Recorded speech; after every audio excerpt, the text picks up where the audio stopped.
O auto-PIP ou PIP intrínseca é a pressão residual quando a fase expiratória não ocorre até a expiração completa, ou seja, o auto-PIP ocorre quando parte do volume inspirado fica aprisionado nos pulmões, resultando em uma pressão positiva no interior dos pulmões ao final da expiração. Pode ocorrer devido ao ajuste ventilatório inadequado ou devido à limitação ao fluxo aéreo expiratório, quando o tempo expiratório é menor que o necessário para uma desinsuflação pulmonar adequada. O auto-PIP, então, normalmente está presente em pacientes obstrutivos, DPOC e asma. As duas principais causas do auto-PIP são, portanto, a obstrução das vias aéreas e o tempo expiratório insuficiente. Vamos então agora identificar o auto-PIP no SDVM. Nesta simulação, é possível identificar o auto-PIP por meio da observação dos gráficos volume pelo tempo e fluxo pelo tempo. Observe que, na fase expiratória, tanto o volume quanto o fluxo não tocam a linha do zero, a linha de base. Então, aqui eu tenho a fase expiratória, o volume não toca a linha do zero antes de um novo ciclo ventilatório, antes do disparo. O mesmo acontece aqui com o fluxo. Observe que aqui tem a fase expiratória, ele chega até este momento, o fluxo expiratório, mas ele não atinge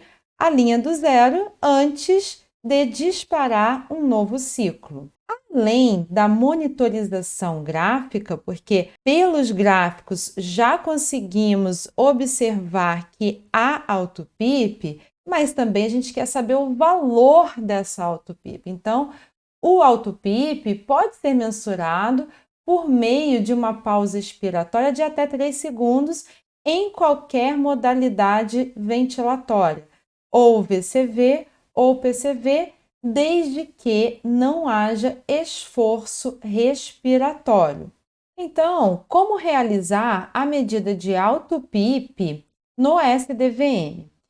No SDVM, para medir o auto-PIP, é preciso então realizar uma pausa expiratória. No SDVM, assim como nos outros ventiladores mecânicos, tá? Então, vai solicitar uma pausa expiratória. Eu vou deixar em 1 segundo, porque aqui no SDVM esse tempo de pausa não vai interferir no valor. Confirmo. E aí, o que a gente precisa observar? Observa aqui no simulador, no gráfico pressão pelo tempo, que aparece uma elevação, o que corresponde ao aprisionamento de ar ao final da expiração. E aí, ao colocar o cursor no gráfico pressão pelo tempo, surge o valor da PIP total, que é a PIP extrínseca, que é ajustada, somada à PIP intrínseca ou auto-PIP. Então, este valor aqui é o somatório da PIP extrínseca de 5 centímetros de água com a PIP intrínseca, que é nossa auto-PIP. Então, para calcular a auto-PIP, a PIP intrínseca, basta pegar o valor da PIP total e subtrair da PIP extrínseca. Então, a PIP total, vamos arredondar para 6 centímetros de água. A PIP extrínseca, 5 centímetros de água. 6 menos 5, 1. Então, o auto-PIP desta situação simulada é de 1 centímetro de água.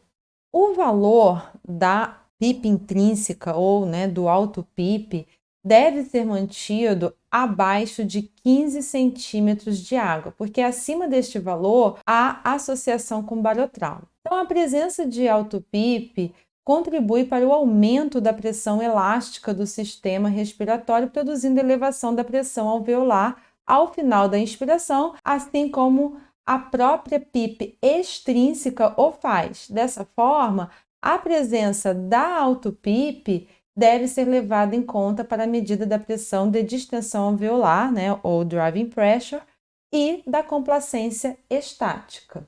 Vamos então simular o cálculo da complacência do sistema respiratório e da driving pressure, levando em consideração a auto-PIP?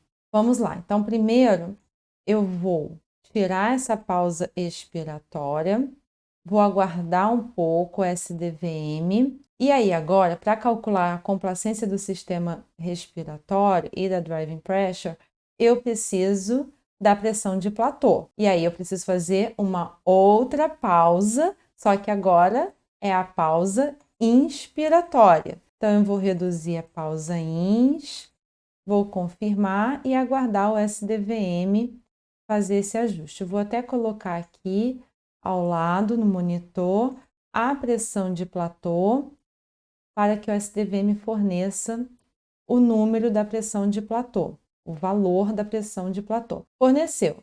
A pressão de platô é de 13,2 centímetros de água. Eu vou arredondar para 13 centímetros de água. Como que a gente calcula a complacência do sistema respiratório? A complacência do sistema respiratório seria volume corrente dividido pela pressão elástica. A pressão elástica é a driving pressure, que é a pressão de platô menos PIP.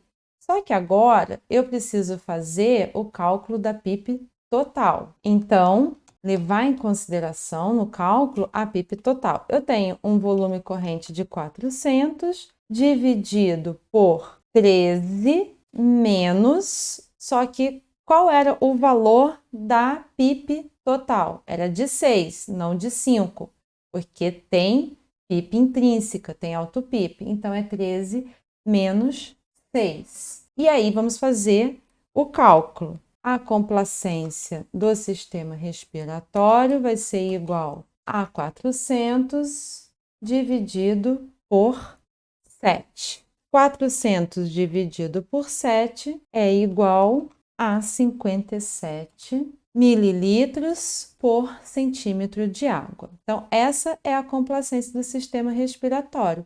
E a driving pressure, a gente já calculou aqui na hora de calcular a complacência do sistema respiratório, porque precisa da pressão elástica, que é a driving pressure.